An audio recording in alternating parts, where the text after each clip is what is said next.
আসসালামু আলাইকুম দর্শক, বাংলাদেশ তাদের প্রথম দুইটা টি-20 কিন্তু হেরেছে এবং আমরা সোশ্যাল মিডিয়া বলেন, নিউজে অনেক জায়গাতেই দেখছি বাংলাদেশের 11 সিলেকশন নিয়ে কিন্তু প্রচুর কথা হচ্ছে।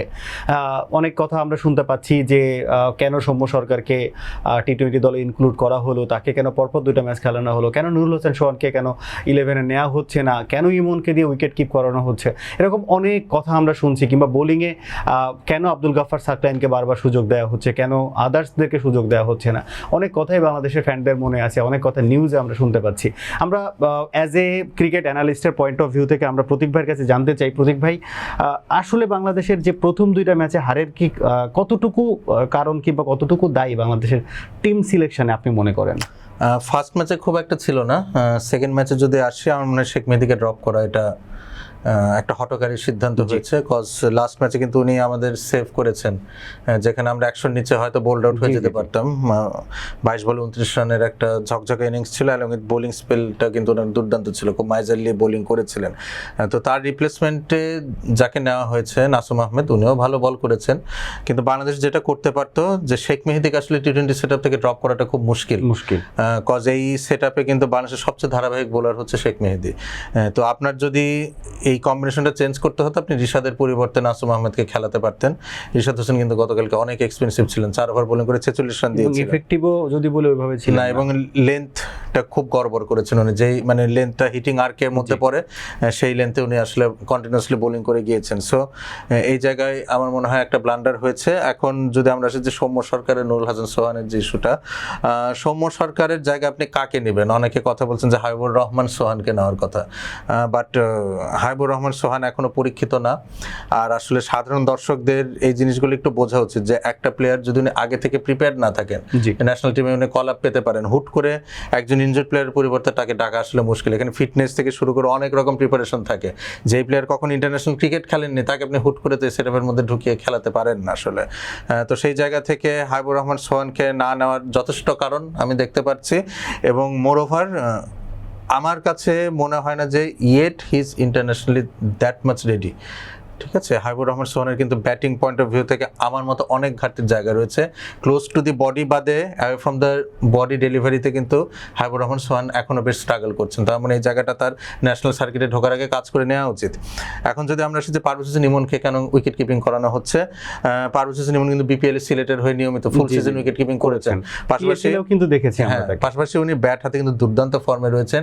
বেশ করে এই ধরনের টার্গেট চেস করার ক্ষেত্রে গতকালকে যেটা ছিল বা নিউজিল্যান্ডের সাথে লাস্ট সিরিজে, ওখানে কিন্তু পারভেজ হোসেন ইমনের ম্যাচটাই কিন্তু টার্নিং পয়েন্ট হিসেবে আমরা কাউন্ট করেছিলাম। এবং স্পিনারদেরকে যে চার্জ করা, পার্টিকুলারলি লেগ স্পিনারদের বিরুদ্ধে গতকালকে কিন্তু আপনি দেখবেন অ্যাডাম জাম্পাকে ব্যাক টু ব্যাক 6 উনি হিট করেছেন। So he has got the capability এবং as a new wicket keeper উনি কিন্তু খুব খারাপও করছেন না। সো টিম ম্যানেজমেন্টের ডিসিশনের জায়গাটা যদি দেখি, শেখ মেহেদীর এক্সক্লুশনটাই আমার কাছে একটা ঘাটতি বা ভুল ভ্রান্তির জায়গা মনে হয়েছে। ইভেন আমরা যদি আব্দুল গাফফার সাকলাইনের কথাও বলি, আব্দুল গাফফার সাকলাইনকে সুযোগ দিতে হবে। এখানে দুটো ম্যাচ খেলার পরে তাকে দোষ দেওয়ার কোনো মানে নেই। সবাই এসে মোস্তাফিজ তাসকিনের মতো প্রথম ম্যাচে ভালো করবেন না।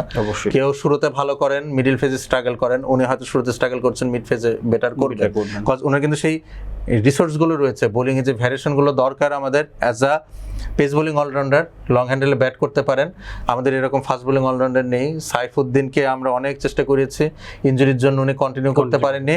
ইভেন একটা সময় ফরহাদ রেজাকে ব্যাকআপ ভাবা হচ্ছিল, এত অভাব ছিল আমাদের ফাস্ট বোলিং অলরাউন্ডার। সো সেই জায়গা থেকে আমার মনে হয় not only Abdul Gaffar Saklain, Tanzim Hasan Sakib and Abdul Gaffar Saklain for the টি-20 ফরম্যাট, এবং তানজিম হাসান সাকিব সাউথ আফ্রিকাতে যেহেতু আমাদের ওডিআই 50 ওভারের বিশ্বকাপ হবে, সেখানে ফোর্থ পেসার হিসেবে কিন্তু তাকে আমরা বিবেচনা করতে পারি, যেহেতু ব্যাট হাতেও দক্ষ।